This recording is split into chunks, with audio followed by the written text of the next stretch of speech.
पानी पीने का सही तरीका और टाइम जानते हैं, क्योंकि आप गलत तरीके से पानी पी रहे हैं। सभी गलत वक्त मात्रा में पीते हैं पानी, आयुर्वेद के ऋषि कहते हैं। हमारा शरीर का बहुत बड़ा हिस्सा पानी है और यह 5 तत्वों में से भी एक है। शुद्ध पानी में इतनी ताकत होती है कि वो आपकी किसी भी बीमारी को दूर कर सकता है। इसलिए आयुर्वेद में सुबह खाली पेट गुनगुना पानी पीने के फायदे बताए गए हैं। आयुर्वेदिक ऋषि भाव मिश्र ने 16वीं शताब्दी में गुनगुना पानी पीने का सही वक्त और मात्रा बताई थी। वर्तमान में सभी लोग इसे गलत तरीके से पी रहे हैं। इसकी जानकारी आयुर्वेदिक विशेषज्ञ डॉक्टर वारालक्ष्मी ने भी दी है। सुबह खाली पेट पानी पीने को आयुर्वेद में उषापान कहा जाता है। आचार्य भाव मिश्र ने बताया था कि आपको खाली पेट आवश्यकता अनुसार गुनगुना पानी पीना चाहिए। स्वस्थ रहने के लिए यह बहुत बढ़िया तरीका है। आयुर्वेदिक आचार्य ने उषापान के सही वक्त के बारे में भी जानकारी दी थी। डॉक्टर के मुताबिक उन्होंने इस प्रक्रिया के लिए ब्रह्म मुहूर्त का समय या सूरज उगने से पहले का टाइम सुझाया था, लेकिन आज की लाइफस्टाइल में इस वक्त तक उठना सभी के लिए नामुमकिन है। डॉक्टर वारालक्ष्मी कहती है कि आजकल अधिकतर लोग सुबह 6 से 10 बजे के बीच उठते हैं। आयुर्वेद इसे कफ काल कहता है और इस दौरान हमारा मेटाबॉलिज्म काफी कमजोर होता है, इसलिए इस टाइम इतना सारा पानी पचाना मुश्किल काम है। सूरज उगने से पहले उठने की कोशिश करें। शुद्ध पानी के चमत्कार। आज हम आपके लिए शुद्ध पानी से अपनी त्वचा और शरीर को जवां बनाए रखने के टिप्स लेकर आए हैं। ये बेहद आसान है और संभव भी। जहां रहे शुद्ध हवा और साफ पानी, वहां रहे बरकरार रहे जवानी। शुद्ध पानी किसे कहते हैं? साफ पानी 5 प्राकृतिक तरीकों से आपकी जवानी बढ़ाता है, जिससे स्वास्थ्य और त्वचा निखर जाती है। इन मूलभूत तत्वों के साथ आप जहां भी रहेंगे, आपका स्वास्थ्य कभी आपका साथ भी नहीं छोड़ेगा। कौन सा पानी शुद्ध होता है और शुद्ध जल की पहचान क्या है, जाने इसके बारे में। शुद्ध जल का पीएच मान क्या है? शुद्ध पानी में हाइड्रोजन की मात्रा पर्याप्त होती है, जो हमारे शरीर को एल्कलाइन व हाइड्रेट करता है, जिससे हम अपने आप को तरोताजा और स्वस्थ महसूस करते हैं। तो आइए जानते हैं पानी के पीएच का खेल। PH 8.5 to 9.5 water. इस लेवल के पानी में हाइड्रोजन की पर्याप्त मात्रा होती है, जिसे पीने से हमारा शरीर क्षारीय बना रहता है, जिससे हम स्वस्थ और स्फूर्तिदायक महसूस करते हैं। इस पानी की खासियत ये है कि ये कोशिकाओं के स्तर पे कार्य करता है, जिससे लगभग शरीर में होने वाले 80% रोग ठीक हो सकते हैं, जिसमें हृदय रोग, लिवर, फेफड़ा, किडनी, आंत व पेट के समस्त रोग इत्यादि। शरीर से विषैले पदार्थों को निकालने में सहायक, बीपी को नियंत्रित कर सकता है, डायबिटीज को करे नियंत्रित, कैंसर के जोखिम को कम करे, हड्डियों के स्वास्थ्य के लिए उत्तम, गर्भावस्था में लाभकारी, त्वचा के लिए लाभदायक, बालों को रखे हेल्दी। पीएच 8.5 9.5 के पानी से अगर भोजन का निर्माण किया जाए तो हाइड्रोजन की पर्याप्त मात्रा की वजह से भोजन में पौष्टिकता और स्वाद स्वतः ही बढ़ जाता है। PH 7 water. इस लेवल के पानी में क्लोरीन और जंग नहीं रहता है। क्लोरीन और जंग हमारे सेहत के लिए बहुत ही हानिकारक होते हैं। इस पानी से नवजात शिशु के लिए भोजन बनाया जाए तो वह बहुत ही पौष्टिक आहार होगा। अगर रोगी को इस पानी से दवा खिलाई जाए तो रोगी का शरीर जल्दी से रिकवर होने लगता है। पीएच 4 या 6 वाटर। इस लेवल का पानी हमारी त्वचा और बालों के लिए बहुत ही लाभदायक होता है। इस पानी से नहाने पर त्वचा के रोम छिद्र खुल जाते हैं और मैल साफ हो जाती है, जिससे त्वचा में चमक और मजबूती दोनों बढ़ जाती है। इस पानी के लगातार प्रयोग से चेहरे की झाइयां और झुर्रियां समाप्त हो जाती है और एक निखरा हुआ चेहरा आपके सामने होता है। यह बालों को मजबूती देकर उनमें चमक ले आता है और बाल गिरने की समस्या को समाप्त करता है। इस लेवल का पानी घर के अंदर लगने वाले पौधे के लिए अगर इस्तेमाल किया जाए तो उनमें अच्छी ग्रोथ और चमक आ जाती है। PH 2.5 water. एक पावरफुल सैनिटाइजर। इस लेवल के पानी से अगर ब्रश किया जाए तो मुंह में पनपने वाले सारे हानिकारक कीटाणु मर जाते हैं, या यूं कहें कि मुंह में किसी प्रकार की परेशानी हो तो इस पानी का इस्तेमाल करने से राहत मिलेगी। चोट लग जाने पर इस पानी से चोट को धो देने से इन्फेक्शन से बचाया जा सकता है। अगर चेहरे पर दाने और दाग हो गए हो, इस पानी से वो सारे साफ होकर जल्दी से ठीक हो जाएंगे। इस पानी में अगर पैर को रख दिया जाए तो पैर के फंगस मर जाते हैं। यह एक पावरफुल सैनिटाइजर का काम करता है। किचन, बाथरूम और घर के फर्श पर अगर इस पानी का छिड़काव किया जाए तो यह सारे घर को इन्फेक्शन से सुरक्षित रखता है। PH 11.5 water. इस लेवल का पानी अगर खाना खाने से 45 मिनट पहले थोड़ा सा पी लिया जाए तो यह पाचन तंत्र को ठीक रखता है। इस लेवल का पानी एक तरह से पावरफुल डिटर्जेंट का काम करता है। जिसका प्रयोग सब्जियों व फलों को साफ करने में किया जा सकता है। इसका प्रयोग करके सब्जियों से पेस्टिसाइड्स और हानिकारक रसायनों को साफ किया जा सकता है। कुछ देर इस पानी में फल और सब्जियों को डालकर छोड़ दिया जाए तो वह एकदम से साफ और ताज़ा हो जाएंगी। 1 घंटा तक मटर और फलियों को इस पानी में रख दिया जाए तो उसमें अंकुरन आ सकता है। एल्कलाइन वाटर क्या होता है? एल्कलाइन पानी पीने के फायदे। एल्कलाइन क्या है? पृथ्वी, जल, वायु, अग्नि और आकाश, इन्हीं 5 तत्वों को सामूहिक रूप से पंचतत्व कहा जाता है। जो मनुष्य इन 5 तत्वों के महत्व को समझकर इनका सम्मान और इनको पोषित करता है वह निरोगी रहकर दीर्घजीवी होता है। आज हम विशेष रूप से जल के बारे में जानेंगे। क्या आपको पता है हमारे शरीर में लगभग 70% जल विद्यमान है, उसी तरह जिस तरह की धरती पर जल विद्यमान है। तो हम कह सकते हैं कि जल के बिना पृथ्वी पर जीवन की कल्पना भी असंभव है, क्योंकि जितने भी तरल तत्व जो शरीर और इस धरती में बह रहे हैं वो सब जल तत्व ही है। पर मानव आधुनिकता की आंधी में ऐसा उड़ा कि जीवन की मूल जरूरत पानी को ही दूषित कर बैठा। जैसे जैसे मानव को पता चलता गया कि पानी दूषित हो रहा है तो वैसे वैसे उसने पानी के उपयोग का तरीका बदला। उसी क्रम में अब हम एल्कलाइन पानी के उपयोग की तरफ बढ़ चुके हैं, क्योंकि यह शरीर को स्वस्थ और तंदुरुस्त रखने में बहुत अच्छा साबित हो रहा है। सामान्य रूप से नल में आने वाले पानी या बोतल में पैक पानी का पीएच स्तर 6.4 से लेकर 7.4 तक होता है, जबकि एल्कलाइन वाटर का पीएच स्तर 8.8 होता है, जो बहुत सी शारीरिक समस्याओं को दूर कर व्यक्ति के जीवन जीने की क्षमता और समय को बढ़ाने में सक्षम है। पहाड़ों और कुएं के पानी को प्राकृतिक एल्कलाइन वाटर कहा जाता है, क्योंकि ये प्राकृतिक रूप से बाइकार्बोनेट युक्त पानी होता है। परंतु आज कुएं का पानी भी दूषित हो चुका है, तो हम आज कृत्रिम रूप से बनाए गए एल्कलाइन वाटर को इस्तेमाल करते हैं। एल्कलाइन पानी पीने के फायदे। एल्कलाइन पानी की उपयोगिता इस बात से ही लगाई जा सकती है कि ये शरीर में जमे विषैले तत्व को निकालने और त्वचा के रोगों की रोकथाम में भी सहायक है तथा बीपी और शुगर को भी नियंत्रित कर सकता है। इतना ही नहीं, शरीर के कितने ही ज्ञात और अज्ञात रोगों को शरीर से बाहर का रास्ता दिखा देता है।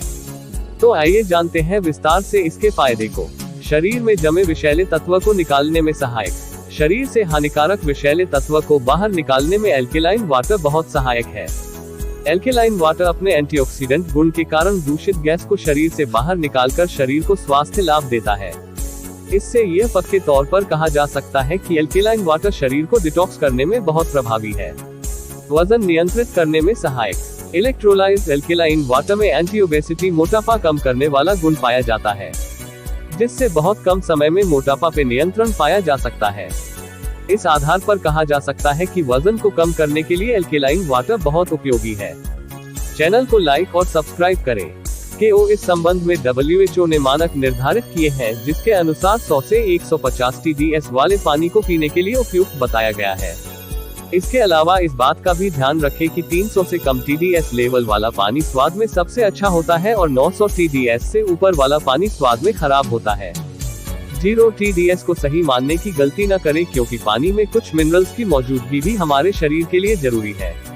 इसलिए अपने घर में RO या UV सिस्टम लगाने से पहले पानी का TDS लेवल चेक कर लें। ऐसा वाटर प्यूरिफिकेशन सिस्टम तभी लगाएं जब पानी का TDS सामान्य स्तर से ज्यादा हो।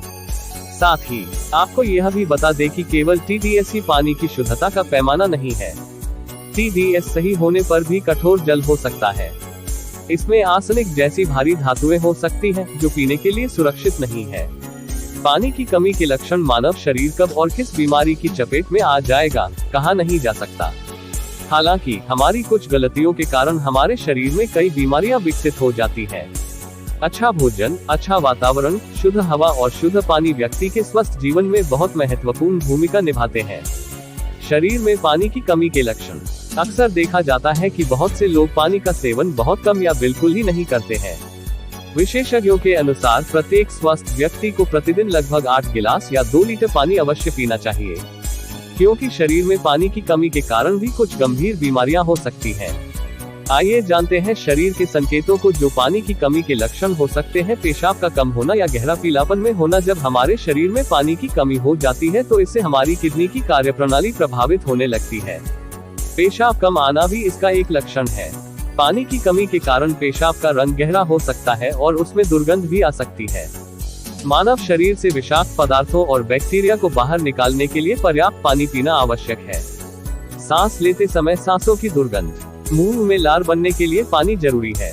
दरअसल लार बैक्टीरिया को दूर करने में मदद करती है। यह हमारे मसूड़ों और दांतों को स्वस्थ बनाने में अहम भूमिका निभाता है। लेकिन जब शरीर में पानी की कमी हो जाती है तो वह लार नहीं बना पाता है। जब ऐसा होता है तो बैक्टीरिया के कारण सांस लेने के दौरान सांसों की दुर्गंध की समस्या होती है। चर्म रोग। पानी त्वचा को चमकदार, जीवंत और युवा दिखने में मदद करता है। लेकिन पानी की कमी के कारण त्वचा सख्त हो जाती है और अपनी कोमलता खो देती है। इससे चेहरे पर झुर्रियां, त्वचा का झड़ना, रूखापन आदि जैसी समस्याओं का सामना करना पड़ सकता है। हर समय भूख महसूस होना। अगर खाना खाने के बाद भी आपको बार बार भूख लगती है तो यह पानी की कमी के कारण भी हो सकता है। दरअसल जब शरीर में पर्याप्त पानी मौजूद नहीं होता है तो शरीर डिहाइड्रेट होने लगता है। इससे शरीर इमरजेंसी मोड में आ जाता है और लीवर में ग्लाइकोजन जमा होने लगता है और इससे हमारे शरीर को बार बार भूख लगने लगती है। अक्सर थकान महसूस होना। अगर किसी व्यक्ति को अक्सर थकान महसूस होती है तो यह इस बात का संकेत हो सकता है कि उसके शरीर में पानी की कमी है। विशेषज्ञों के अनुसार जब मानव शरीर में तरल पदार्थ की कमी से रक्त की मात्रा में कमी आती है तो यह मांसपेशियों और अन्य अंगों को ऑक्सीजन और पोषक तत्व पहुंचाने के लिए हृदय पर अतिरिक्त दबाव डालता है। यही कारण है कि कई लोग इसकी वजह से थक जाते हैं। सिर दर्द। जब हम कम पानी पीते हैं तो शरीर का रक्त संचार धीमा हो जाता है। रक्त प्रवाह धीमा होने का सीधा सा मतलब है कि शरीर में ऑक्सीजन की मात्रा कम होने लगती है, जिसकी हमारे मस्तिष्क को जरूरत होती है।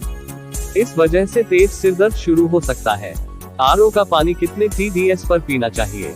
शरीर को एक दिन में कितने पानी की होती है जरूरत? पानी की शुद्धता कितनी होनी चाहिए? साथ ही स्वास्थ्य मानव शरीर को कितने पानी की जरूरत होती है हमेशा से चर्चा का विषय रहा है। इस पर लगातार शोध जारी है और इस क्षेत्र में हर शोध हमेशा बेहतर माना जाता है। धरती के सबसे कीमती चीजों में से एक पानी है। इसका इस्तेमाल दुनिया के सभी लोग प्रत्यक्ष या अप्रत्यक्ष रूप से करते हैं। पानी और उससे जुड़ी नासमझी या मनमानी का नतीजा आज एक तरफ जहां जलवायु असंतुलन के तौर पर दिख रहा है तो वहीं शारीरिक तौर पर भी पानी का असंतुलन सेहत की गंभीर समस्या बनकर सामने आ रहा है। जलवायु असंतुलन दुर्भाग्यपूर्ण परिणाम यह हुआ कि संसार के कई हिस्सों में लोगों को सेहतमंद रहने के लिए जितना पानी जरूरी है वह उन्हें मिल नहीं पाता। पानी की शुद्धता कितनी होनी चाहिए? साथ ही स्वास्थ्य मानव शरीर को कितने पानी की जरूरत होती है हमेशा से चर्चा का विषय रहा है। इस पर लगातार शोध जारी है और इस क्षेत्र में हर शोध हमेशा बेहतर माना जाता है। हालिया दिनों में पानी की कमी से कई तरह की गंभीर बीमारियां हो जाती हैं। हेल्थ एक्सपर्ट्स कहते हैं कि ठंड के मौसम में देखा जाता है कि कई लोग पानी का सेवन बेहद कम करते हैं या न के बराबर करते हैं, जबकि मौसम चाहे सर्दी का हो या फिर गर्मी का, हर इंसान को पर्याप्त मात्रा में पानी पीना चाहिए। कई बार हम सेहत के लिए लाभदायक मानकर जरूरत से ज्यादा पानी पी लेते हैं, जो कि स्वास्थ्य के लिए नुकसानदेह साबित हो जाता है। इसलिए शरीर की जरूरत के हिसाब से पानी पीना चाहिए। वहीं इस वैज्ञानिक तकनीकों से युक्त दौर में पानी की शुद्धता को लेकर भी काफी सावधानी बरती जा रही है। लेकिन पानी की शुद्धता की एक निश्चित सीमा है। उस सीमा से अधिक शुद्ध पानी या अशुद्ध पानी सेहत पर बुरा असर डालता है। आज हम इसी विषय पर चर्चा करेंगे। आरओ या दूसरी तकनीकों से पानी की शुद्धता का क्या हो पैमाना? आजकल ज्यादातर लोगों के घरों में रो सिस्टम लगे हैं। उससे फिल्टर होकर आने वाले पानी को हम शुद्ध पानी मान लेते हैं। हालांकि विश्व स्वास्थ्य संगठन WHO और ब्यूरो ऑफ इंडियन स्टैंडर्ड ने आरओ या दूसरी तकनीक से साफ किए गए पानी के लिए एक आदर्श पैमाना तय किया है। पानी की शुद्धता को टोटल डिसॉल्व्ड सॉलिड्स TDS में मापते हैं। एक रिपोर्ट में ब्यूरो ऑफ इंडियन स्टैंडर्ड्स के मुताबिक अगर 1 लीटर पानी में TDS की मात्रा 500 मिलीग्राम से कम है तो ये पानी पीने योग्य है। लेकिन ये मात्रा 250 मिलीग्राम से कम नहीं होनी चाहिए, क्योंकि इससे पानी में मौजूद खनिज आपके शरीर में नहीं पहुंच पाते। विश्व स्वास्थ्य संगठन के मुताबिक प्रति लीटर पानी में TDS की मात्रा 300 मिलीग्राम से कम होनी चाहिए। अगर 1 लीटर पानी में 300 मिलीग्राम से 600 मिलीग्राम तक TDS हो तो उसे पीने योग्य माना जाता है। हालांकि अगर 1 लीटर पानी में TDS की मात्रा 900 मिलीग्राम से ज्यादा है तो वो पानी पीने योग्य नहीं माना जाता है। पानी में TDS 100 मिलीग्राम से कम हो तो उसमें चीजें तेजी से घुल सकती हैं। प्लास्टिक की बोतल में बंद पानी में कम TDS हो तो उसमें प्लास्टिक के कण घुलने का खतरा भी रहता है, जो स्वास्थ्य के लिए नुकसानदायक है। वहीं कई कंपनियां पानी को मीठा करने के लिए उसका TDS घटा देते हैं। 65 से 95 TDS होने पर पानी मीठा तो हो जाता है, लेकिन उसमें से कई जरूरी मिनरल्स भी निकल चुके होते हैं। अधिकतर लोग इससे होने वाले नुकसान को समझ नहीं पाते हैं। वाटर क्वालिटी इंडियन एसोसिएशन के सदस्यों ने एनजीटी में रोका केस लड़ते हुए ये दलील दी थी कि देश के 13 राज्यों के 98 जिले ऐसे हैं जहां पानी को आरओ तकनीक से ही पीने योग्य बनाया जा सकता है। पानी की आदर्श शुद्धता है 350 TDS। आसान शब्दों में कहें जो वैज्ञानिक तर्कों पर भी सटीक है, शुद्ध पानी वह है जो स्वादरहित, गंधरहित और रंगरहित हो। कई लोग पानी को मीठा बनाने के लिए आरओ या दूसरी तकनीकों से पानी को शुद्ध करने के लिए TDS 100 कर देते हैं, जिस स्तर पर प्लास्टिक और दूसरे चीजों के कण पानी में घुलने लगते हैं। इसलिए आप अपने आरओ के TDS को 350 पर सेट करें। शरीर के लिए जरूरी है कैलोरी के मुताबिक पानी। शरीर के लिए जरूरी पानी की मात्रा पर 2 शोध पर गौर करना जरूरी है। पहला 1945 में अमेरिका के food and nutrition board of national research council FNBNRC ने शोध हर कैलोरी खाने को पचाने के लिए 1 मिलीलीटर पानी पिए। मतलब यह कि कोई महिला या पुरुष 2000 कैलोरी लेते हैं तो उन्हें 2 लीटर पानी पीना होगा, जिसमें ना सादा पानी नहीं बल्कि फलों, सब्जियों और दूसरे पेय पदार्थ से मिलने वाला पानी शामिल है। इसी तरह 1974 में मार्गरेट मैकविलियम्स और फ्रेडरिक स्टेयर ने अपनी किताब न्यूट्रिशन फॉर गुड हेल्थ की पानी के ऊपर लिखे गए शोध की खूब चर्चा हुई, जहां यह सुझाया गया था कि हर वयस्क को रोज 8 गिलास पानी पीना चाहिए। पूरे दिन में 8 गिलास पानी पीने की अवधारणा का चलन इसी किताब की देन मानी जाती है। किताब के लेखकों ने 8 गिलास में फलों और सब्जियों से मिलने वाले पानी के अलावा कोल्ड ड्रिंक और बियर को भी शामिल किया। पानी के लिए जरूरी है कि शरीर की जरूरत को समझे।